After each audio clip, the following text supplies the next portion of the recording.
Oke guys, balik lagi di channel Tony Kusworo Tutorial.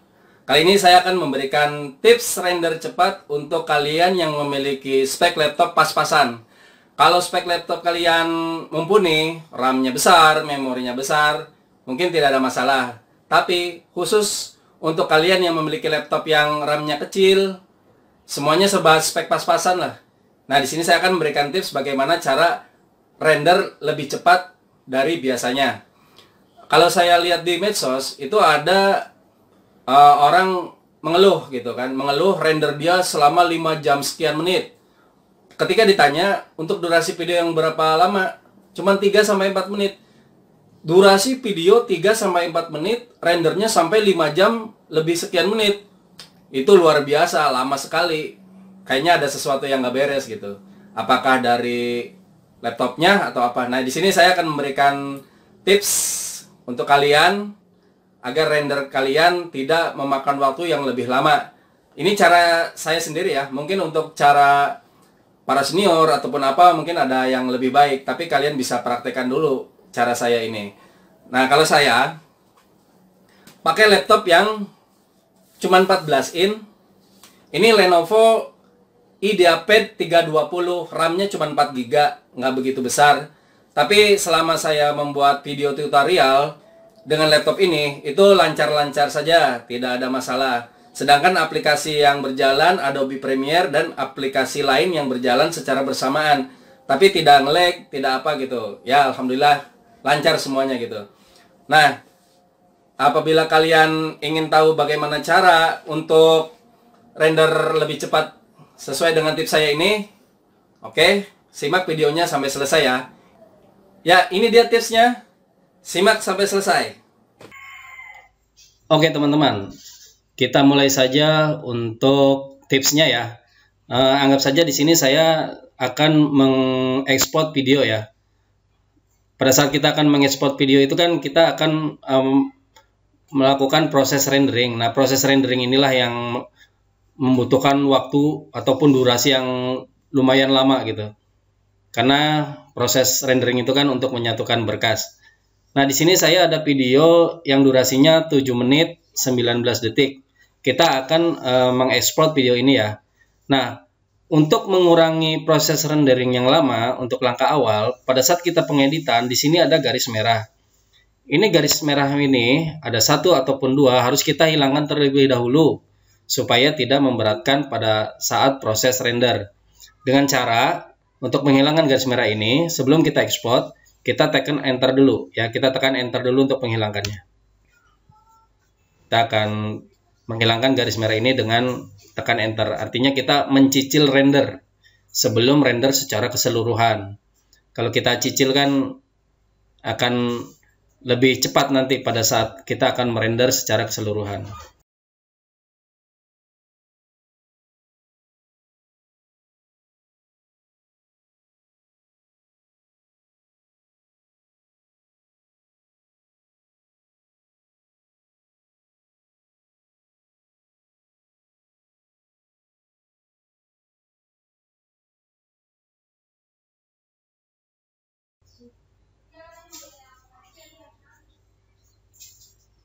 Ya, garis merah itu sudah hilang ya. Garis merahnya sudah hilang, berganti dengan kuning. Biasanya garis merah itu muncul pada saat kita menambahkan efek pada video kita. Oke, sekarang kita akan mengekspornya ya. Kita akan mengekspornya. Nah, biasanya di sini presetnya itu formatnya H264. Kalau presetnya di sini biasanya menggunakan, oke, sebelum kita ke di sini YouTube ya, high bitrate ini perlu kita lihat di sini patokannya. Di sini ada size-nya 540 MB, besar ini, lumayan besar, 540 MB. Nah, biasanya kadang kita akan mencocokkannya untuk di video YouTube 720 HD seperti ini. YouTube 720 HD. Nah, sudah settingan YouTube. Kita lihat di sini size-nya 855 MB. Ini size-nya lumayan besar ini. Pada saat akan rendering, ini pasti lama karena size-nya besar. Nah, kalau di high bitrate tadi, ya, kita bandingkan di high bitrate. itu lebih sedikit berkurang dari yang settingan YouTube 540.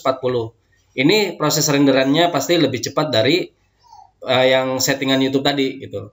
Nah, settingan apa sih yang biasa saya pakai sehingga saya pada saat merender tidak begitu bermasalah? Artinya durasi waktu yang tidak begitu memakan waktu yang sangat lama. Di sini saya pilihnya yaitu medium bitrate ya, medium bitrate ini yang saya pilih. Ini setiap saya mengekspor video, settingannya seperti ini, medium bitrate. Nah, lihat di sini, size-nya cuma 167. Bandingan dengan tadi yang settingan YouTube 855 MB, yang high bitrate itu 540 MB. Nah, ini settingan yang medium bitrate itu 167 MB. Ini otomatis untuk proses rendering akan lebih cepat daripada settingan yang YouTube. Inilah settingan yang sering saya pakai pada saat saya mengekspor video. Ya, di sini tetap format H24, presetnya medium bitrate. Nah, di sini size-nya pasti lebih kecil dari settingan-settingan yang tadi. Nah, untuk di sini match source, kita match source aja ini, kita klik, tinggal sesuaikan aja ya. Kita sesuaikan ini dengan settingan video aslinya. Sudah kita match source. Ini sudah medium bitrate menghasilkan size 167 MB. Langsung kita ekspor ya. Ini setelah udah seperti ini, kita ekspor. Kalau ini settingannya settingan output name, ini nama file kalian ya. Video kalian akan dinamakan video apa dan juga akan ditempatkan di mana gitu. Tapi saya tidak akan membahas ini lebih jauh. Saya hanya membahas tentang bagaimana cara mengurangi render itu dari yang sangat lama menjadi tidak begitu lama gitu. Nah, ini settingan-settingan yang saya pakai setiap saya mengekspor video ya. Ini pakainya medium bitrate dan ini kita match source aja.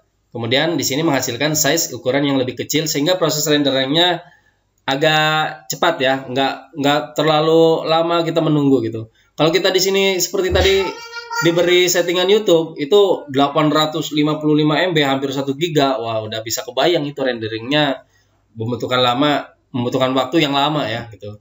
Nah, kalau udah seperti ini tinggal kita ekspor aja ya. Ya, ini hanya saya tidak akan mengekspornya karena yang penting poinnya adalah di sini pemilihan presetnya ya, pemilihan presetnya sehingga menghasilkan size yang minim. Ini kualitas videonya tidak jauh berbeda lah dari yang aslinya ya. Tidak jauh berbeda. Tidak ada yang istilahnya gambarnya ngeblur atau apa, enggak. Tetap bagus, size-nya tetap bagus. Kita memilih preset yang medium bitrate ini hasilnya tetap bagus. Ya, sekian paling itu tips dari saya. Kalian bisa mencobanya. Oke, itu tadi tips render cepat dari saya. Mudah-mudahan bermanfaat buat kalian semua. Bagi kalian yang belum subscribe, silakan subscribe. Tekan bel loncengnya agar ada pemberitahuan apabila saya mengupload video baru. Jangan sampai ketinggalan. Masih banyak video-video tutorial lainnya yang bisa kalian pelajari. Oke, itu saja. Sampai jumpa lagi di video saya selanjutnya.